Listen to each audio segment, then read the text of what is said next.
Fhlainn is a senior lecturer in film studies and American studies at Manchester Metropolitan University.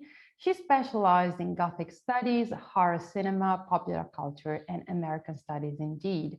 Her work is focused in particular on vampire and monster narratives.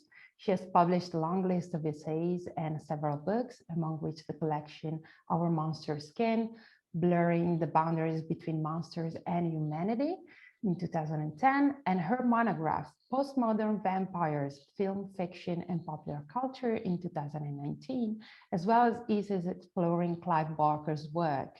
So she is our keynote for the session Bodies and Boundaries. And first of all, I would like to ask you, how has the Gothic used the bodies to express the crossing of boundaries, to express othering, abjection, fantasy, repulsion, mores, urges, and all sorts of anxieties related to corporeality? You think, is there an element of fascination as well, intrinsic to the Gothic exploitation of body-related topics? It's a really interesting question. I think that the body is a text to be negotiated in the Gothic, and at a macro level in terms of gender, sexuality, identity, all of these things. And then also at a micro level, whether it's microscopic disease, terror of the unknown, abjection, the transformation, everything from the kind of violent sense of othering that we see in the Gothic, all the way through to the transformational aspects of it through fantasy, sexuality, things like that we see in authors such as Barker, for example. So we see this all the way through Gothic in a way that documents the body as text, but the transformation of the body is never really complete, especially in the sense of the Gothic, because we find that there's transformations occurring all the time, whether they're psychological, psychosomatic, sexual. In short, essentially, when we're looking at the transformation of the body is something that is never fully finished in the Gothic. There's something always a little bit disturbing or a little bit abject, a little bit undone. And I think because of that, the text, the body as text, is always a site of fascination to which we return. And that can be whether the body is very beautiful or othered or strange, it can be vampiric or zombie-like. You find it's always on this level of spectrum, or this arc of change, I suppose. It just depends on how far-reaching and how horrifying this body represents itself.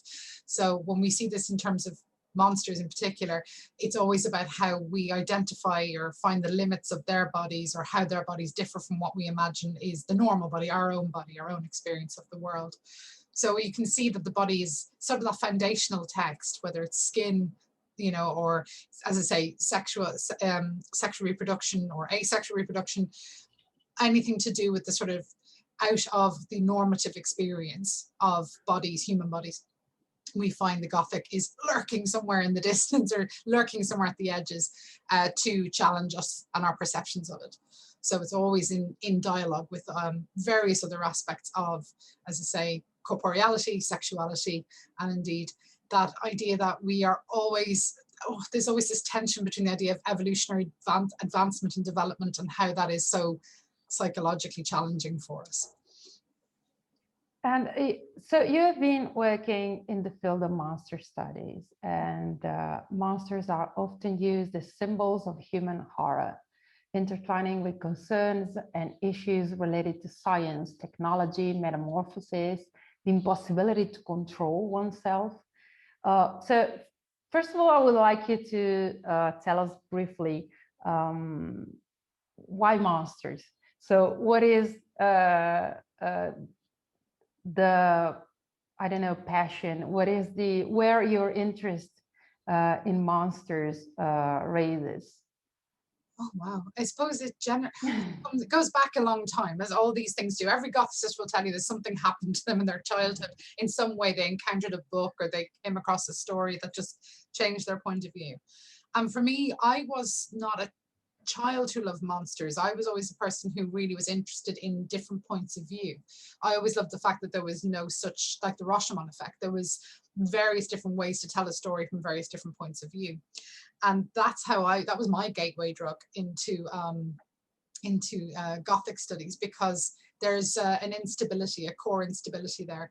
And who the monster is depends on who does the looking and who tells the story. So from, if you're looking at something really classical, you might have the band of vampire hunters who are seeking out to destroy the vampire because he's a vampire, we have to kill him, that kind of thing. But from the vampire's perspective, he's been persecuted. And he might not, we don't see ourselves as villains in our own stories. We see ourselves as heroes. So when you switch that and the subjectivity changes, you get a variation or a different version of it. So who is the monster and who is the hero always depends on whose position the storyteller or what subjective position is privileged in the tale. So for me, as when I was starting to read vampire fiction in particular as a teenager, what always struck me was that the monster was the storyteller. So that to me was immediately fascinating, because they're always much more interesting than the human protagonists. The human protagonists are generally quite normal, bland, usually patriarchal, usually sort of upholding particular sort of privileges and points of view. But the monster didn't. The monster had that violation, that power. So that's what really kind of captured my imagination pretty much from the get-go. And as we see sort of throughout sort of postmodern literature, essentially, we find that there's so much more depth and so much more breadth in the perspective of the zombie, the vampire, and so on, much more so than Van Helsing. We kind of know what Van Helsing's up to anyway, all the way back to Stoker's novel. So that's kind of what set my imagination on fire with that from the get-go. So I've always been really tied to that concern around subjectivity, because again, we in some ways as people, at some time in our lives, we've all experienced the sense of outsiderdom, whether that's in primary school, whether that's in cliques or communities, or whether it's because we feel it's to do with our politics or our accents or our skin color or whatever it might be. We've all understood that sense of othering. It's very human, it's very innate. So in a way, we all can identify with the feelings of the monster in some capacity, and then we can all, especially with the way it's constructed in cinema and in literature, we can empathize with the monster. So there's a gateway straight in there for the vast majority of readers and viewers. So I think that that's very seductive and very inviting in the Gothic. We are all monsters in our minds one way or another, and we all can understand and have that empathy. So yeah. And could you maybe illustrate a few examples of fictional monsters? I don't know if your favorite or the ones that you think they're more relevant or archetypical. Yeah, I suppose, I mean, the one I would always my go-to one would always be somewhere around vampires, because I think that you're looking at a case like Dracula is a really good example. That monster that's hunted down, that is never fully understood, is always represented in the novel, at least, as something that is monstrous and stands in for so much of the anxiety in the fin de siècle. But when we're looking at revisions of Dracula that come later in the 20th century, or indeed even other vampires who kind of fall into the fold, I'm thinking of the Anne Rice vampires, for instance, various other iterations, we see that we align ourselves with the monster. The monster is much cooler, much more interesting, usually much sexier, and definitely as we get to the end of the 20th century, sympathetic in a way that monster hunters tend to be represented as zealots in comparison with these various different othered groups that just want to have their own chance at existence, and are not necessarily purely evil, but rather complex characters who are in some way gothically informed, whether they're immortal or they drink blood or whatever it might be. I'm not saying they're, free from guilt or free from their own sort of sense of transgression, but there's definitely a sympathetic edge, and that's really the transformation. I think it works. So yes, Dracula is one great example. Vampire cinema for sure.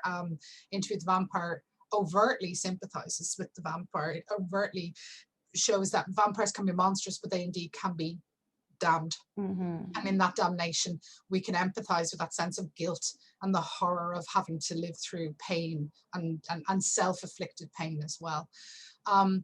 the zombie's gone through that same transformation, even though purely sort of as a cinematic trope or cinematic character, where we initially see them as the abject horde, we initially reject them for that reason. But then when we start to see what they represent about our own sense of our lives, whether it's that, you know, we're all living under a varying degrees of capitalistic enslavement, then we start to see, actually, we are the zombies, we are the drones, we're the ones who are forced to work. And the true horror of it is that even death doesn't release us. We're going to be working even after death.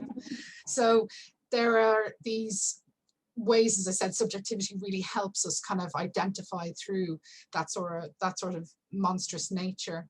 So teratology really makes you feel like you are always about looking out for the person who's most sort of subject to the machinations of capitalism or the machinations of those in power. And what about a monster like Frankenstein? Absolutely. The creature in particular, I think in some ways has been so sympathetically recouped. Particularly, I mean, yes, absolutely in the novel, when you see sort of the horror with which Dr. Frankenstein treats him, but then at the same time, when we get to I think of the film in particular, the James Whale film, when we see that it's the innocence of the creature, the lack of understanding of the consequence of what he does, but also the fact that he is just left abandoned entirely. We get this sense that we are all, again, how we are perceived makes us by others can make us monstrous, even though we ourselves are not seeing ourselves in that capacity. So he is a creature completely of sympathy, and I think usually, particularly in terms of queer and sexuality studies, a lot of people identify with Frankenstein's creature because he is seen to be, he has all the parts, he's all the bits, but he's not necessarily deemed acceptable by others, even though he in of himself knows no different. So he is who he has always felt he is. So there is this sense of challenging concepts of the boundaries of normality or the boundaries of existence in another form. That doesn't make you monstrous, that just makes you different. Yeah. So, yeah. And I guess maybe there's also, it channels maybe also some anxieties about science, about how can you be God, or what's your human position in front of this kind of thing? Because I guess when you give life to something, of course, it's always scary. I mean, I think there's a real scare. There is something terrifying about it, isn't there? And I think the fact that it's done irresponsibly, and what I mean by irresponsibly is that it's done because you could, not because you should, or you know, you should be trying something for the sake of being able to experiment on it, but it's of course deeply unethical, and to abandon it when your progeny needs you the most. I think there's something unspeakable about that, and again, a very human feeling of being abandoned or rejected.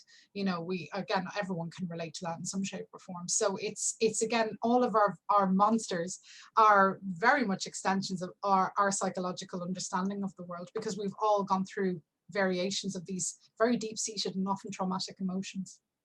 Yeah, and your work has delved especially into vampire studies. Yeah. And in particular, vampires in American imagination and popular culture. So power, corruption, immortality, blood-related metaphors, among things. I've characterized vampire narratives.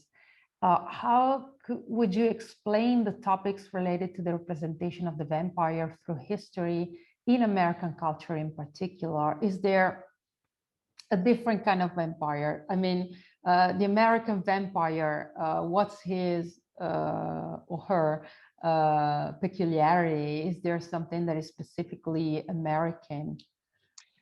Yes, I think I must sort of say from the outset that when I was conducting my study, my research on it, the most plentiful source of Anglophone vampires was from the United States. So it seemed like a natural fit. But one thing I noticed when I started to undertake the study a long time ago was that most of the vampires, once they started to speak, once they had that subjectivity,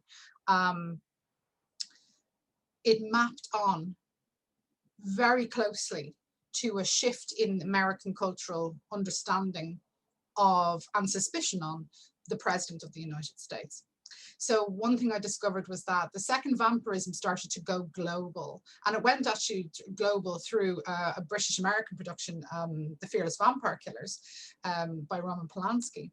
Once it started to kind of flourish outward and spread across the nation, our understanding of vampires being everywhere as opposed to just being in the castle in Romania, what happened was it tended to spread everywhere. And one of the things it really did was start to flourish in the United States. You have Hammer in the UK, and Hammer sort of drawing to a close because it's still replaying those older sort of adaptations of the Gothic texts of the the kind of fin de siècle and beyond, and it reimagines those, but it's still working within those very strong kind of tropes and conventions. Whereas the American vampires of the 60s and especially the 1970s contemporize the vampire. So you get these new vampires that come out. You have the Rice is obviously her cohort. Then you have Martin, George Romero's classic film. You have other reinterpretations of Dracula, and they all deal with anxieties around American political discourse, whether it's stagnation in the economy, whether it's the president and the lies of Watergate and uncovering, Nixon as this sort of arch enemy of the people, or indeed whether it's the idea that actually, sex, drugs, and rock and roll is great and all, but what's it going to actually lead to? Is there any future for women or minorities, essentially? And you have all these vampire texts that kind of negotiate this. Again, Blackula does this. Love at First Bite, even the comedy, does this as well. So we see that vampires then start to take on sort of the anxieties, and they physically embody the anxieties of the age, and do this in a way whereby we can literally see it kind of writing itself or etching itself onto their immortal bodies. Vampires start to look sick, they start to die, especially in the 1980s. It's a very bad decade to be a vampire. So we see that, they get younger because, again, the financial impetus in the 80s is, of course, through MTV and youthful audiences. So, we get rock star vampires like Lestat, we get Timmy Valentine. So these are the ones who are take on the economic edge, but it's a very bad time to be a vampire, and they all usually tend to die off or explode. No vampire really survives the 80s unscathed. And then they start to split apart and multiply in the 90s. So it moves on then, exactly as we see the sort of two-facedness in 90s culture in America, with Clinton, with, we literally get it then with Buffy, with, Spike and Angel, or, so on and so forth. They kind of multiply all around us. Louis and Lestat in the film version of Into the Vampire.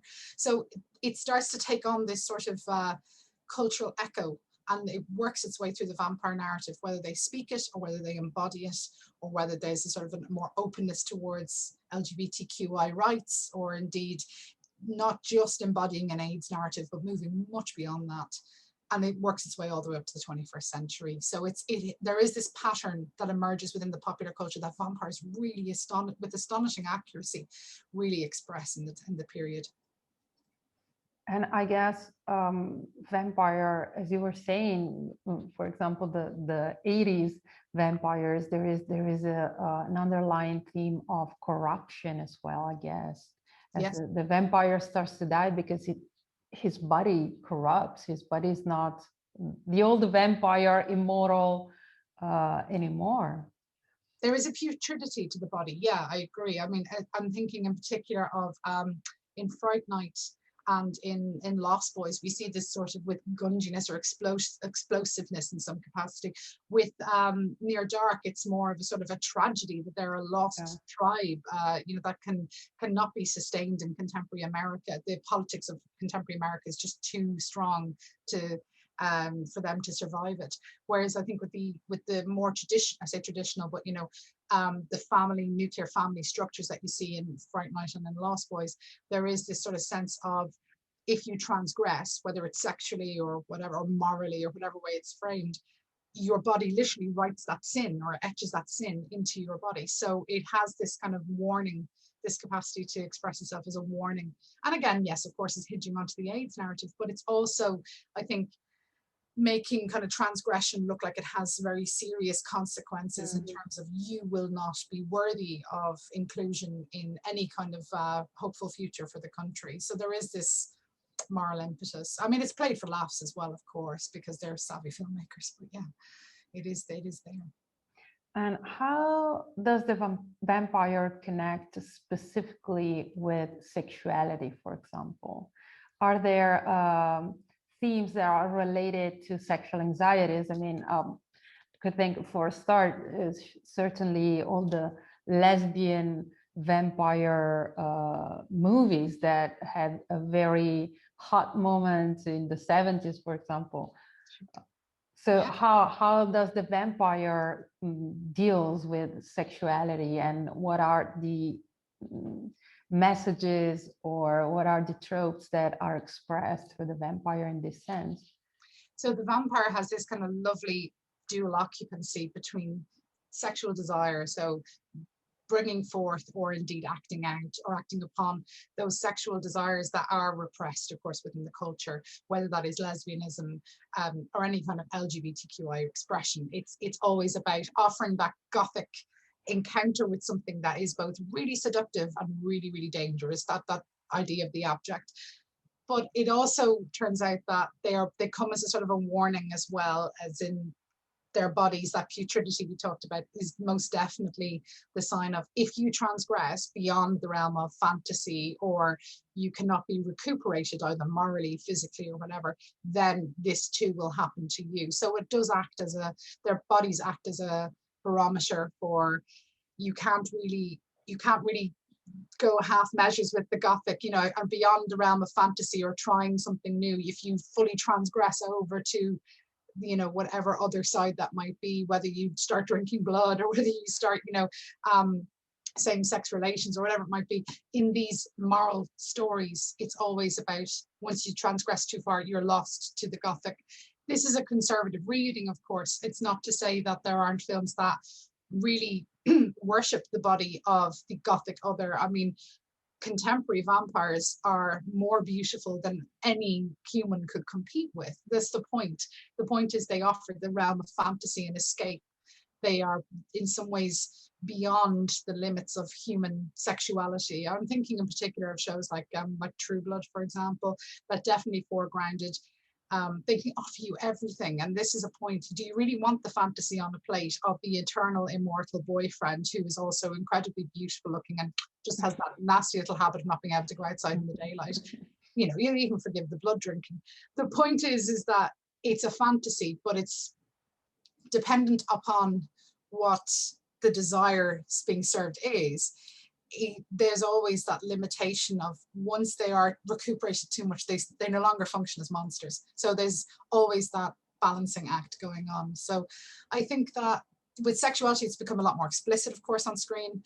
But also I think, as humanity, as we have developed and understood and become more, obviously more inclusive in terms of our understanding of same-sex and LGBTQI relationships and representations on screen, and long may that continue, vampires have to find another way to express their transgression.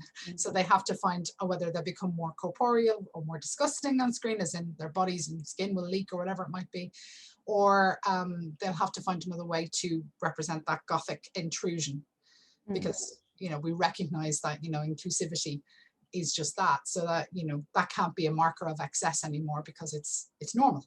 So yeah, and exactly on this train of thoughts, thinking of the presence of vampires in popular culture in recent years, and let's say maybe from the turn of the century up to the present, how have the vampire archetypes and tropes been adapted to the current times? There is this super hot vampire. There is all these sorts of new vampires. So what do you think about that? So we've had a continuation of materials coming in from the 20th century, obviously. So we have some reinterpretations of Dracula, but now it's going back to that sort of origins myth or understanding of it, like we would have seen with other sort of dark universe texts, for instance. We have, in the case of vampires who they mourn their position in the world because there's no god to fight with anymore, and especially if you're looking at something like True Blood, they've been accepted to some extent in terms of their existence has been understood. So now it's all about trying to be inclusive, or to be recognized, or to be brought into the human fold. So we see that with those kinds of texts. what I find quite interesting is the most interesting vampire texts I can think of the last 20 years or so look at vampires overtaking the world. And like I'm thinking, for example, Daybreakers was a really interesting film because it looked at the vampire as a completely capitalist body, a body that exists as you and I do, but the fact that they're running out of blood, it really became a very obvious petro future text. It's all about that idea of running out of oil. What do we do when we run out of natural resources? So it has that ecological anxiety that we naturally would expect in the 21st century, which isn't new, but it is something that is done in a very interesting and unfortunately at that time timely articulation. The film came out at the height of sort of the cost of oil, barrels of oil, just before the crash. So it was a very interesting time to think about what vampires represent, this the hyper-consumerism, or indeed the idea that we have this end state that we can no longer survive. So all of us are vampiric in our own consumption in the contemporary world. So vampires are always up to date. I mean, even the fact that we have now, I mean, I'm sure you guys are watching it, but what We Do in the Shadows, the film from New Zealand, but also the television series in the United States, that again offers that insight, that interview with the vampire that we're all kind of chasing in Gothic studies one way or another. And it offers us this, but then we find there's no catharsis. They tell us what it's like. And actually, God, isn't it a bit like everyday life, which is a little bit more killing and maybe a little less work? But, you know, that's pretty much what it's like. So it kind of breaks down that kind of Gothic mystery and actually shows us that there's something quite banal about being immortal for 300, 400, 500 years, you know? So we're getting closer to the vampire, but we understand that some of it's really a mirage as well. So I think that's it's very interesting times to see how the next turn in the vampire narrative will occur. But I, for one, at the moment, am really enjoying the fact that there's so many sort of interviews with vampires. That's very exciting, because it's the way those texts operate. They are very savvy and aware of vampire history, and at the same time they represent the fact that they're showing different types of vampires. They're obviously having representations of vampire women. I think Nadia is one of the most interesting characters I've seen on screen for years in terms of female vampirism. So there's lots of ways that they can bring together all these Gothic tropes and make them really exciting in contemporary spring culture. So yeah, 21st century vampires are great. They know what they're doing. Once they're bringing the past with them, and they do that, of course, but once it's been done in a very interesting way, it tends to be quite timely. So yeah, I think at least as I would remember, vampires have been coupled with werewolves. I mean, in the same narratives, but also in recent years, I don't know, I've seen a bit more of a crossover with zombies. Like Van Helsing in the series, they are called vampires, but they really look like zombies. I mean, there's a crossover. So how does the vampire stand next to other monsters that are so present in popular culture, you think? I mean, vampire will always stand on its own, I think, because it has that place, of course, in Gothic fiction, and, you know, going back to Polidori, for instance, you know, so there's this idea of this terrible immortal. So yeah, and that goes back to oral history, goes back to narratives around the Wandering Jew. There's loads of different ways we can articulate vampires as they've kind of remade themselves across the centuries. It's interesting though that you bring up zombies, because I think really the most interesting time in which zombies and vampires sort of not only originated from the same sort of idea, but also then split apart, of course, is Richard Matheson's I Am Legend from 1954, a text that is about vampires and is superb and absolutely incredible and very influential, but then gets turned into a zombie text under George Romero. And that brings us those images that we're so used to of zombies acting as a horde. Vampires very rarely act as hordes. They don't tend to like each other. They tend to be quite, you know, self-centered and full of their own opinion. So, the fact that vampire hordes and zombie hordes, the zombie does work better as a metaphor for the masses, I think, not only because of that capitalistic impulse, but also because they're not subjective, at least not at that point in their visual history. They are consumers, and they are there to literally force back any sort of sense of progress, you know, because they are underfoot. I think there's a lot of debt is owed, I think, to Matheson in that respect, and of course Romero's updating the zombie, so it makes it feel very contemporaneous. Vampires are, as I say, because they're subjective, because they're beautiful, even though they are deeply abject creatures, they are still, they have the veneer of beauty, or the veneer of that's why I want to be a vampire. I don't want to be a zombie. I don't want to have it written all over me that I'm still working beyond death, or that I'm enslaved in some capacity beyond death. Whereas with vampirism, you kind of go, well, they usually tend to be the more privileged of the Gothic monsters. They've money, they've access to time, wealth, power, influence, they can travel. There's a hell of a lot of good to be said about the vampire existence in comparison, I think. Yeah, and of course, as you were saying, there's this kind of vampire romance that of course it's already present in the Gothic texts of the past centuries, but I think it really took a different kind of really romantic comedy or romantic drama in the past few years, in the past 2 decades, maybe, as we're thinking, maybe texts like Twilight and things like that. I mean, True Blood, I think, as well, has this vampire, as you were saying, boyfriend. Oh yeah, yeah. And the vampire boyfriend was infinitely more interesting to read about, or indeed to watch. And I mean, in no small terms, because the way the vampires are usually cast on screen as well, particularly from the 80s onwards, it is about having the impossibly dashing good looks and being youthful. That is a huge selling point, because that's going to guarantee you your audience. Vampire romance, though, especially in the vampire literature sense, goes back a lot earlier, and in particular undergoes a huge renaissance in the 1970s. And you have a lot of characters who are vampire characters who are essentially, if they're not romancing each other or quarreling with each other, in the case of Anne Rice's sprawling Vampire Chronicles, you also have characters like Saint Germain, for instance, by Chelsea Quinn Yarborough in her Saint Germain series. And that again is a huge sprawling series whereby Saint Germain's a time traveler across history, essentially. He's intervening and saving women, and is a potent and fabulous lover. He's also a gemologist. He's a specialist in diamonds. So really, he had it down long before you got Edward Cullen on the scene. Edward Cullen just embodies it. He's literally got the diamonds in the skin, or at least the reflection of it as such. So he is the embodiment of that wealth, whereas Saint Germain shares his wealth. So there's a very interesting romance around being provided for, being made safe, and then of course the sexual excess of that, the sexual safety of that. And this is another kind of thread that we find all the way through kind of vampire paranormal romance. So you not only get to know the vampire's mind, but in terms of speaking to them and the subjectivity, but you get to know their body as well. And it's about the idea of female sexual empowerment in those 70s novels in particular. Yeah, I think we could start a Q&A session. Oh. I think it was very interesting. Thank you.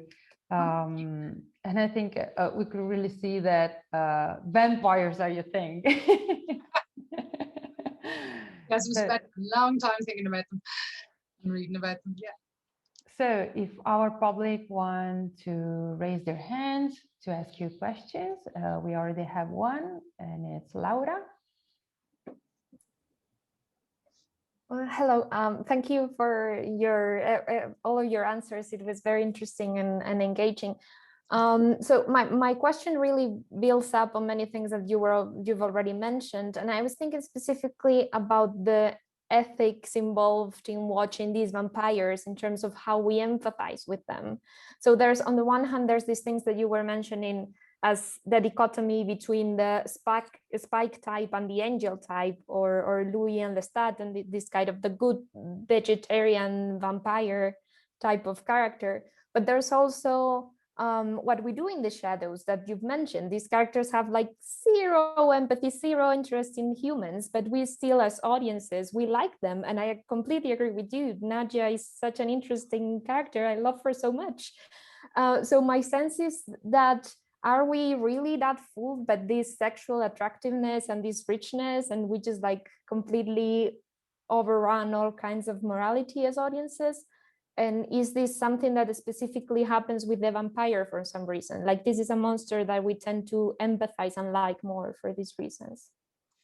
It's a great question. There's a lot in it as well. So let me just see if I can work this through. I think that with something like What We Do in the Shadows, the one thing I should have mentioned earlier as well is that vampires tend to look like us, with the exception of the teeth, and or unless they've transformed into something horrid in the end of the third act. They usually tend to look like us, so they're easier to empathize with on that level, or to be seduced by. We're not seeing tentacles or anything that's too confrontational, certainly not early on anyway.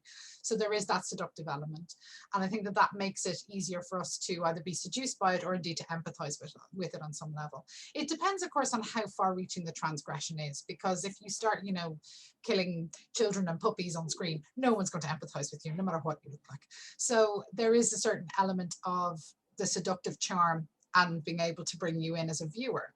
But in terms of, yeah, seeing what they're like in reality, or you know, in text, like What We Do in the Shadows, we kind of still want to be them. And I think maybe it's not falling in love with them so much as we kind of go, I think that looks like tremendously good fun, to have those kinds of powers, to have that kind of disregard for human, the proprietary of rules, the sense of having to give in to sort of social expectation. They don't have that, and that's a very freeing thing. So we see this as a sort of a sense of gaining a new form of freedom, because what are the consequences really when you're, you know, when you're immortal? And I think that's the secret to certainly the sense of power and the sense of individuality. We all seek that in some way or another, and some monsters give it to us more than others, or they represent those possibilities more than others. Just depends if we end up seeing them as lovable rogues or tyrants.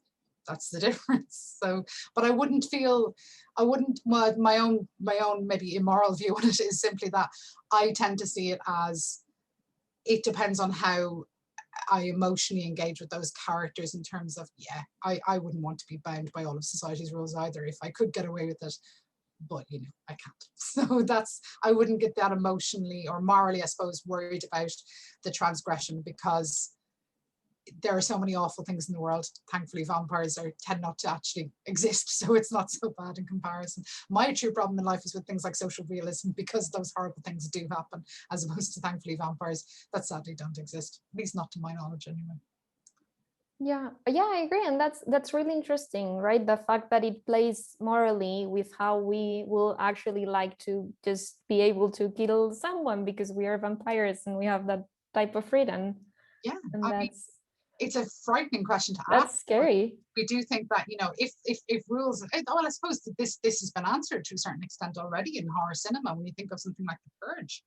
If you think of the Purge films, the fact that if you even had murder legalized for 24 hours a day, for 24 hours in a year, how many people would actually do it? I think a lot of people would, if they thought they could get away with it. I'm not saying that, you know, I'm not saying that to cast judgments, more is, I think that's quite frightening, how far-reaching that desire may be, that impulse somewhere may be.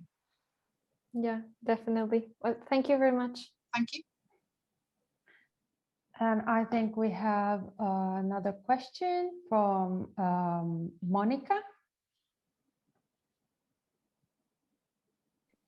Yes, hello. Thank you, Sorcha, for your talk. I really enjoyed it.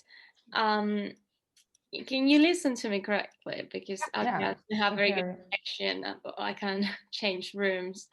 I wanted to ask you, I think Anna's already asked a similar question of the European tradition of the vampire transplanted, or, well, maybe that's not the correct word, but into the American hemisphere.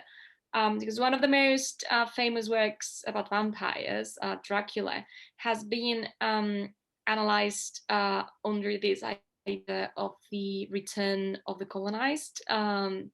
So I was wondering if there's something like this related to vampire or the kind of monsters in the context of the American hemisphere, because in this sense, with the European entrance in the Americas, the sort of colonization that was done was done in very bodily terms, because of the tradition that it followed. Like, colonizers came from the rationalist tradition, in which the white man was the source of reason and logics, while everyone else wasn't. So they were conceptualized in more bodily terms than these men who are superior to Marta. So just in very broad terms, not any specific question, is there any sort of anxieties in any American works dealing with the return of the repressed or the early colonization of the American hemisphere, anything of that sort that you can think about? I'm just very interested in this topic. Interesting. Thank you. Really, that's a really, really thought-provoking question.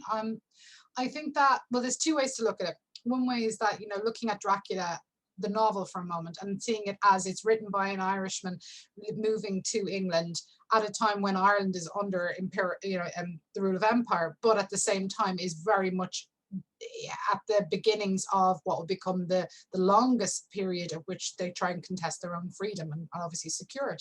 So we have the Anglo-Irish context that you can definitely read into the novel Dracula, because Stoker, of course, didn't go anywhere near Transylvania. So this is superimposed onto another national context with Transylvania. In relation to the Americas, though, what's really interesting is that Dracula as a text migrates to the United States through film. So it's really through German expressionism, through Nosferatu, and then, I mean, even though it was nearly destroyed, and then of course through the legitimate adaptation. I say legitimate because they weren't sued, of it by Universal in 1931, and of course you have the play, of course, going to Broadway before that. So you have. It goes in through the arts, and this is something that, of course, escaping persecution in Europe, escaping political and obviously ethnic persecution in Europe, creative minds, that is how they brought the stories with them to the United States and informed the American cultural experience of the United States, and again started movie studios, started the Renaissance, that cultural Renaissance you have. So it's not an overt colonization, it's more it's an assimilation, but it's also something that it curates a new sense of understanding, bringing the supernatural old world and confronting it with the rational, hard-nosed capitalistic sense of the United States, and the individualism versus the collective threat, the threat to all of us versus our rugged individuals, who don't necessarily know the history of the space. I'm thinking it's earlier, of course, in the American imaginary as well, when you think of something like The Legend of Sleepy Hollow, where we have the Dutch settlers and their story versus the sort of hyper-rational, but of course completely gullible to a large extent, Ichabod Crane. So we have this tension is always going on in the American imaginary between the supernatural that really shouldn't really exist, and then at the same time the rational doesn't go far enough to explain what's happening. So this tension is there, but the vampire tends to wander in through cultural reproduction and film and literature and of course plays. So I see it as sort of, it's the assimilation into the American melting pot, but it brings with it the history of European culture and different European forms of art. So I think that kind of works its way out that way. On a larger political context, vampires do stand in for the repressed, but the repressed could initially be, it's dependent on the text. It can be, representing people, South American people migrating to the United States. Equally, it could be about those who speak a different language, or women, or it can vary very widely in terms of the text. But it usually the vampire is something that does need to be excised from the national imaginary and then finds its way back. And this is how it works itself out in the texts and films, typically. But we start to sympathize with the vampires and start to hate the rules that we live under, again, around the 1970s, because we realize those who rule us are corrupt. So this is how we change that shift that change, and we start to believe in the vampires more than we believe in the American president. I'm sorry, it just ends up going, it's all in those circles of thought. It reiterates and turns so quickly. And that's what makes it so interesting. Thank you very much for your answer, because when I am always trying to do this comparative approach between Europe and the United States, and I don't realize that the transfers and the adaptations that are done have to do with media many times, with film adaptations. It's just not the colonizers bringing all their values, it just happens in different waves, and the film industry, like new media, etc., have a great deal to do with that. So it's just not like the culture of the 16th to 18th century that's been transplanted, but it continues going on in circles. So you just thank you for offering me a new insight to think about this, and thank you again for your talk. Thank you.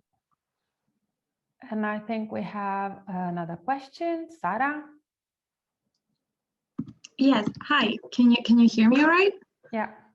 Thank you. Okay, so thank you very much for your talk, first of all. It was super interesting. My question was more along the lines of what Laura asked before. Sorry to make you switch topics back and forth like this. I was wondering, it maybe not as much in a Gothic line, but I was wondering what you thought about this shift that we've been seeing lately in these romance stories with featuring monsters other than the vampire. So, for example, I was thinking about The Shape of Water with this fishman god thing, and I was thinking also in some video games that let you romance perhaps aliens or even zombies, other creatures like this. I was wondering what you thought about that, and if you think this also goes kind of along the lines of this sort of fantasy that you mentioned before, or if you think it works differently because the monster is also different themselves. I don't know what you think. That's really interesting. Thank you for that. I think vampires in some way, it's a terrible thing to say in the Gothic, we can kind of push them to one side for a second, because I think they have their own internal rules and logic, and as you say, as I was saying, but I think as you've kind of acknowledged there, they do tend to look a bit like us, so that it's easier to kind of box that off a little bit. I think in terms of other creatures, whether it's again like The Shape of Water, as you say, I think with something like that, it's more about empathy, isn't it? It's more to do with that idea of emotionally connecting with the character. I mean, certainly in The Shape of Water, it's about empathy and suffering and being silenced, whether you're being silenced through, you know, in the case of the creature, you know, it's the fact that it's something to be studied and to be treated with cruelty rather than to be empathized with as something that's human and lost. So we can, again, the human impulse on us as the audience is to empathize with that. The fact that it goes so far-reaching, as far-reaching as it does, I suppose, to me, it's about the recognition of finding a shared or a kindred spirit, even if that necessarily is not of the same, you know, species as you. There is a sort of a love, and I suppose the love is more of a fan understanding, I think, of other types of creatures. I mean, we do in fan studies indeed latch on to particular types of monsters. I mean, only a couple of weeks ago, I was teaching aliens, and you know, the alien queen to me is the most incredible, beautiful, gorgeous creature on screen. I mean, it just because she represents a sort of a matriarchal power that you really, you know, in your most fiery feminist self want to see on screen, but rarely is glimpsed, and when glimpsed in that sense is considered archaic and monstrous. But to me on screen, she is beautiful because I want to understand and promote that sense of feminist power. So that's it's more aligned with the ideological drive, I suppose, rather than necessarily anything, you know, personally about the physicality or sexuality. So again, like all things, it shifts from text to text, but I can see what you mean. Zombies, I always think it is a bit troubling, because if the second they start to change and become quite abject, whereas the alien queen never looks like anything different. The vampire is very clean and closed off. You know, they don't tend to putrefy or anything. They tend to heal immediately as well. So you can see why they're quite easy on the eye in that sense. But zombies, once they start to putrefy and fall apart, and we get beyond the comedic point at which they fall apart, there is something really troubling about it, because we are confronted with the image of death, and that's not necessarily something we can love or something that we can even sexualize. There is something very, very physically different about that, and very confrontational. So I don't know if you had a particular example. Maybe I was thinking when I mentioned the zombie, I was thinking about Warm Bodies. I don't know if you know that one. Yeah, it was kind of like a Twilight sort of a thing, but it featured a zombie instead of a vampire. He is so beautiful in that. Yeah, he does not change at all throughout the movie at all. So yeah, I think and I mean, there was a chewing gum ad. I don't know if this came out in Europe, but I remember it was huge in Ireland and the UK. There's a chewing gum ad where you're a zombie, but as long as you eat this chewing gum, sure, everything's fine. You know, it's because you're still really beautiful, and it is kind of mixing up that aesthetic of the vampire and the zombie. And I suppose at that point we have to look at the edges and go, at what point do we categorize them as a zombie or as a proto-vampire or as a vampire of another type? And those signifiers do get mixed up and jumbled up in contemporary culture. But I suppose it always comes back to, in my mind, is even if they're subjective, if we know what their emotional or cathartic pursuit is, if they start to rot or fall apart or are physically compromised and don't instantly sort of heal or ingest blood or something like that, then they probably are a zombie, not a vampire, because the vampire still has that sort of hierarchical sense to it. Vampires are very rarely democratic, as I say. They tend to think that they're quite above the rest of us, you know, whereas zombies tend to be more proletariat. So I suppose in that sense, it's about the physicality and the sexual identity and the desirability that they represent zombies in. But then that shifts again when you think of like Walking Dead. It changes a lot. It's very abject and very cruel in some respects in something like Walking Dead. But I think something like Warm Bodies and Twilight, they render it a lot safer than a lot of other texts do, I think. Yeah, probably. Thank you very much for your answer. It was super interesting to discuss this with you. Thank you. We have one question in the chat, so I will leave that one for last. And before we have Monica, otra Monica, another Monica. Hello. Well, thank you, first of all, for your amazing chat. It was inspiring. I wish my teenage self would have enjoyed this so much when I was obsessed with Twilight and the Vampire Diaries. And my question goes in hand with that, because I remember that when I was 16 and I was watching Twilight or reading books and then the Vampire Diaries, I always felt this gendered side of the narrative of always female vampires being concerned with motherhood instead of men. It was somehow left to a side. Is that changing at present? Or do you feel it's still maintained? Because I don't know, I'm thinking of the Vampire Diaries, for example, through Caroline, when she's transformed into a vampire, she thinks about motherhood, something she desires and she thinks she will never attain. And at the end of the story, well, she becomes pregnant out of, I think she gets pregnant. I mean, they're not her babies, it's just from another culture. Well, something that happens there, but it's not really a biological pregnancy. Is that still something present in contemporary narratives, this concern with motherhood, or is it changing?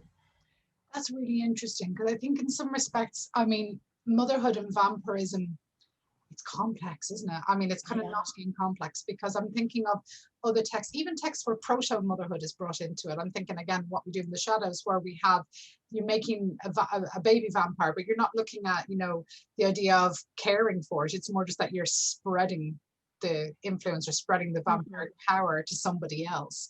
But you're not necessarily taking on the role of motherhood. So you're creating but not caring, you know, so there's a kind of an abandon with that, more or less, in something like that text. And the other problem as well, and this is something I have to say I noticed a lot in the vampire studies, is that a lot of vampire texts are associated with and focused predominantly on male voices and male experience. It's a very really only after I kind of had completed the study did I realize, God, there wasn't that many female vampires I actually had any particular political thrust in this study I did. Female vampires and reproduction depends entirely on where they source their power, though. If you look at something like The Hunger, it's about the idea of outliving your spouse or your sexual partner and continuing on your lineage. So they're very solitary. They're not looking to necessarily make more of anything, because that threatens their sense of wealth and security. They like to have their own sense of using up someone else and moving on, especially in the case of The Hunger. I don't think making vampires, making babies, and the reproductive cycle of vampires, a lot of them seem to mourn the loss of being able to make a child when they're turned, and that could be something to do with the idea of the vampire process is death, but also the idea of vampires, you know, there's a limited amount of reproductive life cycle women have, you know, in terms of their reproduction. So there could be a loss about that. I don't know any further than that, to be honest, though, because I haven't seen much in the way of vampire women longing for babies outside of a particular text or two. I can't really think of any that where they're, I know for one instance, if you'll forgive it, and it's not a vampire, but I remember the thing that kind of struck me the most was if you got to the very end of True Blood, and you, I mean, I don't want to spoil it on anyone, but if you got to the very end of True Blood, the very last shot of True Blood in the TV series was when Suki is seen with a faceless other person who we never know. and she is pregnant. So the idea is that all this sex with undead bodies that she has and she thoroughly enjoys for the 7 seasons of the show, it's dead reproduction. There's no human life, there's no vitality in that. So for her to have some sort of future has to be with what we assume is a human man. And I wonder then, with dead reproduction with female bodies, is it seen as sort of just a perpetuation of more capitalism, more need, more procreation? And why would you bother if it's not going to give you anything beyond, the sense of unending hunger? I have to think about it a bit more, I must say. It's quite a thought-provoking question, but I do think that unless there was a particular example, I mean, I must confess I'm not fluent on the Vampire Diaries. It didn't really set my world on fire. But, was there another one you had in mind, or is there anything else you could share with me? No, I mean, the Vampire Diaries case, I find it quite interesting because motherhood is constantly appearing for the female characters. For example, I mentioned Caroline. She, at the end, I'm sorry if I'm spoiling someone here, but I mean, she becomes pregnant. The character is Jo. She's a witch. She dies, and suddenly Caroline wakes up, and she's breeding the babies inside. So she gives birth. She's not the biological mother, but she has this chance of mothering another type of monster. Also in the Vampire Diaries, I think the name is Haley. She's a vampire, and she only becomes pregnant because she's also half werewolf. So she can be a biological mother. And then the baby's born, and I stopped watching the series, so I don't know what happened. I know there's a new series now called Legacies about the baby that is now a grown-up, so I don't know what type of monster, Gothic monster she is, to be honest. But yeah, no, I was just wondering that, because when I was 16, I was always getting these messages somehow like women or somehow that we have to be upset about not having the option of becoming mothers. But then when I was looking at the male vampires, they were not really thinking about it. So I was thinking now, as a 23-year-old grown-up woman, like, is that something I do want to tell teenagers? That was mainly the root of my question, if it is changing or not. You've really made me think of it in a different way. And one thing is I think that with some male vampires, and I am talking about just about the text, but some male vampires are desperate to have progeny, but they can't find a way for it to work. And there are loads of examples of this, but one of the ones that I think is really interesting is Poppy Bright's one, Lost Souls, her novel Lost Souls, where sex with a vampire and a human woman results in just the most horrific destruction of the female body. So there is this sense of vampire progeny cannot really be born by humans because it destroys them. And again, we saw that in Twilight, didn't we, of course, with the sense of it nearly destroying Bella, that kind of thing. So we have that kind of sense of monstrous pregnancy, monstrous reproduction. But then also going back to the vampire romance for a moment, in the 1970s, we have this reclamation of the female body and reproductive rights. We have this idea of, with the pill, of course, in the 1960s, and of course it being normalized, and then we have Roe v. Wade in the early 1970s in the United States. You tend to find that actually there's more bodily and sexual autonomy. You don't have to have sex to reproduce a person. You can just have sex and enjoy yourself. So there's this idea of liberation from the female motherhood role, and that it becomes a choice rather than a potential trap for some people. So it does liberate that. And female liberation, I think, is, as I say, that's why I'm so surprised in a way, and I'm going to look out for the idea of mothering in vampirism, because usually it's something that the nurturing is rejected for something that is freer than the role of motherhood. So unless it's something that's actively mourned, I as I say, I'm still to think about it, but it made me think about, sometimes you get male progenies who are desperate for a sire or desperate for some sort of child, but it cost. Yeah, thank you. Yeah, the impression is that I have is that normally masculine vampires, masculine is a gender, but male vampires, they want a legacy, right? They want a continuation of their power. But yeah, in this, I don't know, teenage focused narratives, I feel like women are not really concerned about legacy or the continuation of their names, but the private individual motherhood. But yeah, thank you for your answer, because I've been quite detached from vampire genre lately. The last show I watched was V Wars by Ian Somerhalder. So I mean, it was mainly male focused, so there were not really female protagonists there. But thank you so much for your answer. That's brilliant. Thank you. And so I'm going to read Taryn's question, because she cannot turn her camera and microphone on. Thank you so much for this informative session. Your views are so insightful regarding vampires throughout history. Would you mind to provide your insight into the move towards metaphorical vampires who do not drink blood, for example, but who are parasitic in other ways? I'm thinking in particular about David Mitchell's Late House vampires, who drank victims' souls to maintain immortality. Thank you, Taryn. That's a really interesting question. I'm going to fess up, I have not read Slade House. It has been on my list for some time, but there are vampires, of course, who do consume other things other than blood.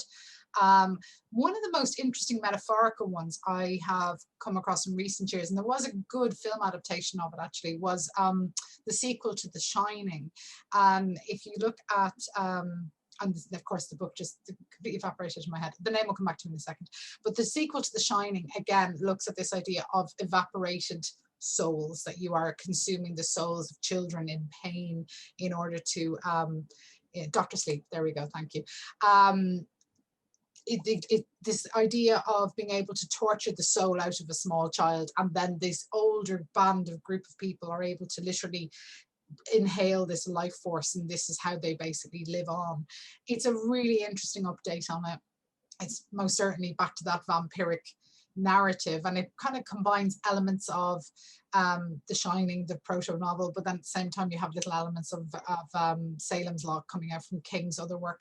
So it brings it together in a way where you eat souls. So the soul leisure, the sense of, you know, consuming things other than blood to maintain your immortality. Yeah, that is something that I think is quite exciting, especially when we think of drinking blood as something so sort of central to vampirism. It's nice when you see a little bit of difference. I have to say, because I haven't seen David Mitchell's one, I'm sorry, I really can't comment. I haven't read it, but I like the idea of metaphorical vampires in the sense that you have energy vampires, of course, when we're thinking of Colin Robinson, for instance, in What We Do in the Shadows, but there are senses of being depleted by a vampire, or a vampire taking that sense of vitality from you. We have all met people like that, haven't we? So, you know, there are lovely ways that it works itself out beyond the literalization of vampirism. There are other vampires that drink tears. There's, you know, I mean, in African lore, there are vampires that drink tears. There are vampires that drink away sickness in Asian culture, you know, that they can literally consume out the sickness. So, you know, based on sort of older herbal practices around medicine and medicine men and things like that. So we have the sense of vampires exist and morph and change with the cultures they inhabit, but they do definitely move beyond drinking blood. The same thing as being afraid, and again, I'm sorry to go back to What We Do in the Shadows, but the terror of your semen being stolen and, you know, bodily fluids being taken against your will. It's quite interesting though that it's always around blood, the blood and fluids. So, you know, whether it's spit, semen, or anything else in between, there is this idea that, you know, your fluids are somehow integral to who you are and can sustain something else in an immortal fashion. So I think there's something very interesting going on there. It's a huge question though. So I will check out Slade House though. And she says, amazing. Thank you. Thank you, Taryn. Thank you. And I think we could close it here. And I'm going to ask our public to turn the camera on if they want, just to thank you, seeing all of our faces. It's lovely to see you all. Thank you. And it was really interesting. So thank you again. And thanks to our public, of course. So some of you we will see again. And it was a wonderful talk. Thank you, and thank you all for taking the time. Cheers.